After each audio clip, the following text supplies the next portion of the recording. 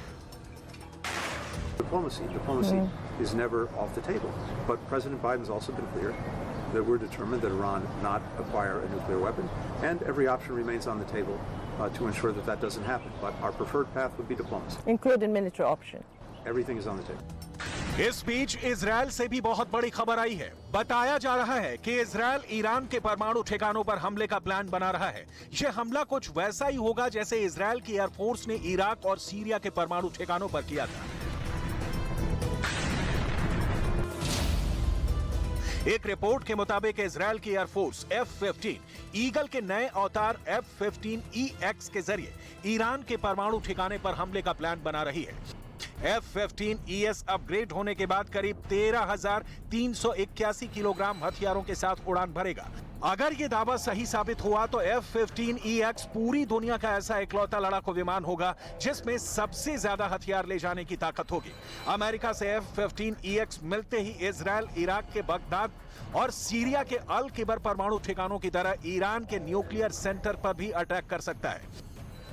इतना ही नहीं, ईरान के परमाणु ठिकाने पर हमले के लिए अमेरिका से इजरायल GBU-57 भी चाहता है। लेकिन सवाल यह है कि इजरायल की यह डिमांड अमेरिका पूरी कर पाएगा। क्या अमेरिका की एयरफोर्स इजरायल को GBU-57 की सप्लाई करेगी? तो फिलहाल इसका जवाब नहीं है, क्योंकि अभी अमेरिका में इस मैसिव ऑर्डिनेंस पेनिट्रेटर के निर्यात पर पाबंदी है। GBU-57 वो बम है जो किसी भी परमाणु ठिकानों को तबाह करने की कुव्वत रखता है, लेकिन अभी यह साफ नहीं हो पाया है कि F-15EX में इस मैसिव ऑर्डिनेंस पेनिट्रेटर बम के साथ हमले की ताकत होगी या नहीं। लेकिन अगर ये दोनों इजरायल को मिल गए तो ईरान के परमाणु ठिकाने पर हमले से इनकार भी नहीं किया जा सकता।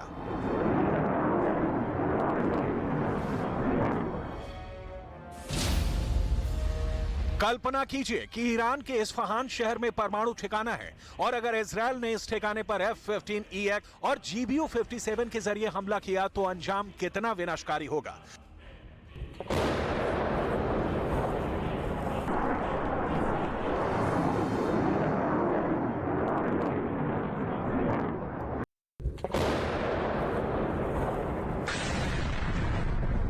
बात अगर ईरान और इजरायल की ताकत की करें तो ये बात दुनिया जानती है कि दोनों देश ड्रोन के लिहाज से सुपर पावर बन चुके हैं। ईरान के शाहिद ड्रोन की मदद से ही रूस की सेना यूक्रेन में कहर बरपा रही है।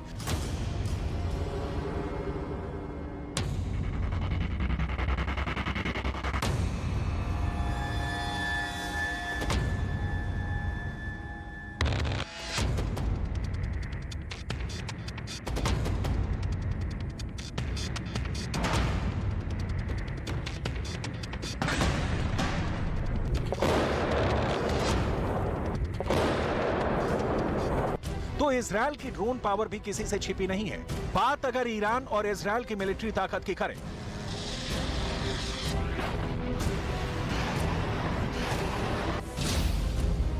तो ईरान के पास 541 एयरक्राफ्ट हैं, तो इजरायल के पास 601। ईरान के पास 196 लड़ाकू विमान हैं, तो इजरायल के पास 241। ईरान के पास 126 हेलीकॉप्टर हैं, तो इजरायल के पास भी इतने ही हेलीकॉप्टर हैं। ईरान के पास 4071 टैंक हैं, तो इजरायल के पास 2200। ईरान के पास बख्तरबंद गाड़ियां 69,685 हैं, तो इजरायल के पास 56,290। ईरान के पास 19 सबमरीन हैं, तो इजरायल के पास 5। आसमानी ताकत के लिहाज से ईरान से कहीं आगे इजरायल है, तो कई मायनों में ईरान भी कम नहीं है, क्योंकि अमेरिका भी ये कह चुका है कि मिडिल ईस्ट में सबसे ज्यादा मिसाइलें ईरान के पास है। अगर ईरान और इजरायल में युद्ध हुआ तो कौन देश किसके साथ होगा, आपको ये भी बता देते हैं।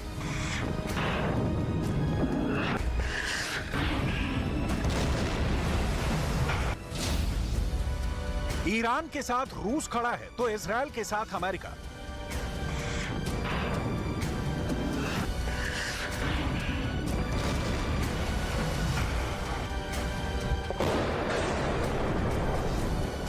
जिस तरह से ईरान में हाल के दिनों में हमले तेज हुए हैं, उससे जंग की आहट साफ सुनाई दे रही है। ऐसे में सवाल ये कि क्या यूक्रेन के बाद अब ईरान की जंग में रूस और अमेरिका पर्दे के पीछे से आमने सामने होंगे।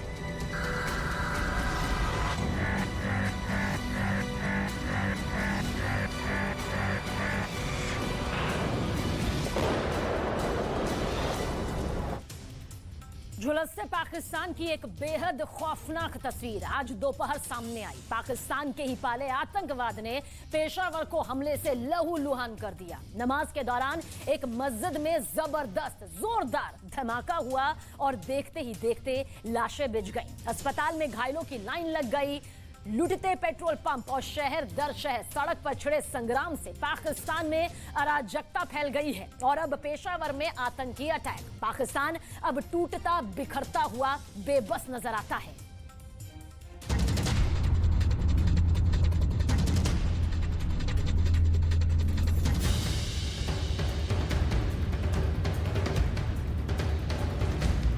से ताजा खबर मौसूल हो रही है। पुलिस लाइंस के करीब धमाका सुना गया है। पेशावर से आपको अपडेट कर रहे हैं। पुलिस लाइंस के करीब अब से कुछ देर पहले धमाका सुना गया है। पुलिस लाइन की मस्जिद में धमाका। इमाम मस्जिद समेत शोहदा की तादाद 32 हो गई है।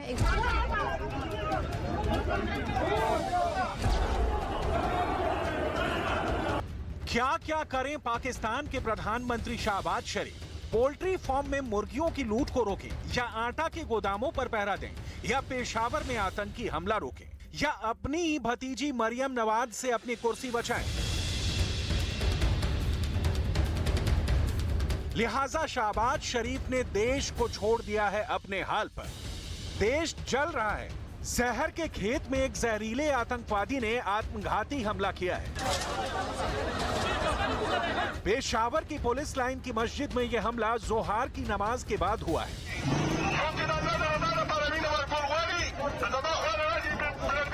इस वक्त मस्जिद में करीब 500 नमाजी मौजूद थे। फिदायीन अटैक इतना बड़ा था कि 2 किलोमीटर तक इसके धमाके की आवाज सुनाई दी। खौफ से मस्जिद में भगदड़ मच गई, चारों तरफ अफरा तफरी। कोई चीख रहा था, किसी को स्ट्रेचर पर ले जाया जा रहा था, किसी की मौत पर उसके अपने आंसू बहा रहे थे। बोए पेड़ बबूल का आम कहां से हो। आतंकवाद का खेल बुरा होता है। दूसरों का घर जलाने का सपना सदा ही अपने घर को जला डालता है। पाकिस्तान के आंगन में आतंकवाद की विष बेल मुल्क को खाक कर रही है। पेशावर बम ब्लास्ट की डिटेल आपको बताएं, उसके पहले लाहौर का ये धुएं के गुबार वाला जलता दृश्य देख लीजिए, क्योंकि ये कोई आतंकी घटना नहीं, पेट्रोल पंप को मुल्क की आवाम ने ही फूंक दिया है। इसकी भी पूरी डिटेल आपको दिखाएंगे, लेकिन उससे पहले रावलपिंडी के लाल महल के सामने बैठे इस पूर्व हुक्मरान को देख लीजिए। पाव पाव के परमाणु बम के आविष्कार करता है ये। पाकिस्तान में सत्ता किसी की हो, लेकिन ये साहब मंत्री जरूर बनते हैं, अविवाहित हैं और इनकी रंगरेलियों के किस्से पाकिस्तान में बहुत चाव से सुने और सुनाए जाते हैं। अभी बेरोजगार हैं, लेकिन इमरान खान नियाजी की कैबिनेट में रहते वो किया जिसका खामियाजा अब इन्हें भुगतना पड़ रहा है। इनकी लाल हवेली सील कर दी गई है, जनाब सड़क पर आ गए हैं, रस्सी जल गई है, लेकिन ऐठन बाकी है। सुनिए पाकिस्तान के पूर्व मंत्री शेख रशीद को। ये लाल हवेली को निशाना बनाना चाहते हैं।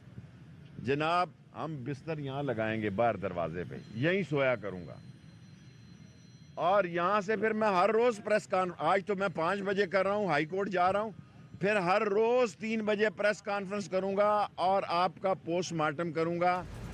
जब मिस्र जल रहा था तब नीरो बांसुरी बजा रहा था। शहबाज शरीफ यही कर रहे हैं। मुल्क पर महंगाई का बम फूटा है, कर्ज के गर्त में देश की अर्थव्यवस्था डूब चुकी है। 1 लीटर पर एक साथ 35 रुपए इजाफा, अवाम बिलबिला उठे। पेट्रोल पंप्स पर तेल की तलाश में निकले अवाम ने हुकूमत को आड़े हाथों ले लिया। किसी ने कहा अब तो मौत ही सस्ती हो गई, किसी ने कहा आटा लाएं या मोटरसाइकिल में पेट्रोल डलवाएं, किसी ने कहा अब भी कौन सा कीमतें इस जगह ठहर जाएंगी, ये और ऊपर जाएंगी। आवाम सड़क पर है, लेकिन शहबाज शरीफ बदले की सियासत में मशगूल हैं। पहले इमरान खान नियाजी के पूर्व मंत्री फवाद चौधरी की गिरफ्तारी और अब पूर्व मंत्री शेख रशीद के महल में ताला। मैसेज लाउड एंड क्लियर है, इमरान खान नियाजी कभी भी जेल की सलाखों के पीछे हो सकते हैं। पाकिस्तान में मिलकर मुसीबत से निकलने की रिवायत कभी नहीं रही। तो शहबाज शरीफ तो वैसे भी बड़े भाई नवाज शरीफ की चरण पादुका संभाले कुर्सी पर बैठे हैं। IMF ने शर्तों वाला कोड़ा लगाया तो एक झटके में पाकिस्तान की आवाम पर 2.5 गुना टैक्स बढ़ा दिया। जर्जर देश को बचाने की ऐसी गरज दुनिया में बिरले दिखती है। कर्ज के दलदल में धंसे देश का क्या होगा, इसकी चर्चा आगे करेंगे। फिलहाल लौटते हैं उस दर्द, उस चीत्कार, उस पीड़ा और यातना की ओर जो पेशावर में इबादत के दौरान पाकिस्तान के आवाम के गले से आंखों से रिस रही है। आतंकवाद के खूनी पंजों ने पाकिस्तान को चीर दिया है। इस फिदायीन हमले की जिम्मेदारी तहरीके तालिबान पाकिस्तान यानी TTP ने ली है। इस TTP को पाकिस्तान ने ही पाल पोस कर बड़ा किया है। इस इलाके में तहरीके तालिबान पाकिस्तान का खासा दबदबा है और पिछले दिनों इसी संगठन ने यहाँ हमले की धमकी भी दी थी। आतंकवाद की फैक्ट्री पाकिस्तान में अब तक जितने भी आतंकी संगठन हैं, उनमें तहरीके तालिबान पाकिस्तान सबसे खतरनाक माना जाता है। इसी संगठन ने मलाला यूसुफजई पर हमले की जिम्मेदारी ली थी। इसी TTP ने 17 दिसंबर 2014 को पेशावर में सैनिक स्कूल पर हमला करके 114 बच्चों को मार दिया था।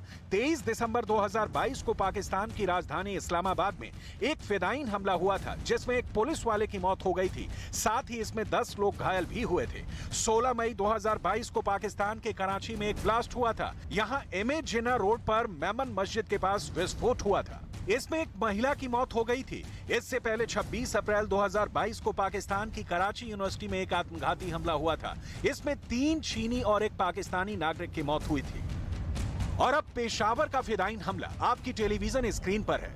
हिंदुस्तान आतंक की जिन फैक्ट्रियों को बंद करने को कहता है, पाकिस्तान के सत्ता नशीनों का दाना पानी वहीं से चलता है। दुनिया भर में टेररिस्तान, आतंकिस्तान, स्टेट स्पॉन्सर्ड टेररिज्म, दहशतगर्दों का देश पाकिस्तान के ना जाने कितने नाम हैं। ये दीगर बात है कि पाकिस्तान की सेहत पर इसका कोई असर नहीं पड़ता। तालिबान न सही, पाकिस्तान में अराजकता उसी पैमाने पर फैली है। कहने को लोकतांत्रिक सरकार है, लेकिन बिना ISI और पाकिस्तानी आर्मी के शाहबाज शरीफ घड़ी भर भी सुल्तान के सिंहासन पर टिके नहीं रह सकते। तो ये सवाल भी बेमानी है कि वर्तमान सरकार जनता का दुख, दर्द और तकलीफ क्यों नहीं समझ पाती। अब आते हैं आतंक के उस नए पाठ पर जो पेशावर में पढ़ा गया है। अफगानिस्तान में तालिबान के सत्ता में आने के बाद से पाकिस्तान में आतंकी संगठन TTP को मजबूती मिली है। पाकिस्तानी तालिबान की जड़ें जमना उस वक्त शुरू हो गई थी जब 2002 में अमेरिकी कार्रवाई के बाद अफगानिस्तान से भागकर कई आतंकी पाकिस्तान के कबायली इलाकों में छुपे थे। इन आतंकियों के खिलाफ कार्रवाई शुरू हुई तो स्वात घाटी में पाकिस्तानी आर्मी की मुखालफत होने लगी। कबायली इलाकों में कई विद्रोही गुट पनपने लगे। ऐसे में दिसंबर 2007 को बैतुल्ला मसूद की अगुवाई में 13 गुटों ने एक तहरीक यानी अभियान में शामिल होने का फैसला किया। लिहाजा संगठन का नाम तहरीके तालिबान पाकिस्तान रखा गया। शॉर्ट में इसे TTP या फिर पाकिस्तानी तालिबान भी कहा जाता है। ये अफगानिस्तान के तालिबान संगठन से अलग है, लेकिन इरादे करीब करीब एक जैसे हैं। दोनों ही संगठन शरिया कानून लागू करना चाहते हैं। TTP को लेकर अफगानिस्तान और पाकिस्तान के बीच तनाव बेहद खतरनाक रूप लेता जा रहा है। दोनों देशों के बीच डुरंड लाइन पर तमाम एंट्री और एग्जिट पॉइंट बंद किए जा चुके हैं, लेकिन हालात हाथ से निकल चुके हैं। पाकिस्तानी चैनलों पर अर्थव्यवस्था और आतंकवाद के मिश्रण पर चर्चा हो रही है। अपने बच्चे लंदन में पढ़ाते हो और कौम के बच्चे जो है उनको कहते हो कि तुम जिहाद के लिए निकलो, ये सिस्टम के खिलाफ अपने मुल्क को आग लगा दो। ये कैसे मुसलमान हो भाई तुम? ये इस्लाम है? अमीरुल मोमिनीन और ये अमर बिल मारूफ ये कहता है कि अपनी औलाद जो है वो आप आईवी लीग स्कूलों में पढ़े, ऑक्सफोर्ड में पढ़े, और कौम के बच्चों को कहो कि ये ब्लड लाइन है मेरी, ये ब्लड लाइन है। How dare you do that? Taliban को किसने जमीन दी? तालिबान को किसने शरण दिया? तालिबान को किसने पनाह दिया? तालिबान को किसने पैसा दिया? तालिबान को किसने हथियार दिया? तालिबान को किसने लॉजिस्टिक सपोर्ट दिया? अब जब यही तालिबान आतंकी पाकिस्तान को खून के आंसू रुला रहे हैं तो पाकिस्तान बिलख रहा है। आतंक और पाकिस्तान का नाभी नाल का संबंध है। फॉरेन फंडिंग और इस्लाम के नाम पर पाकिस्तान ने जितना भी धन सऊदी अरब, अमेरिका और चीन से जुटाया, सब आतंकवाद को प्रोटेक्शन और प्रश्रय देने में खर्च हुए।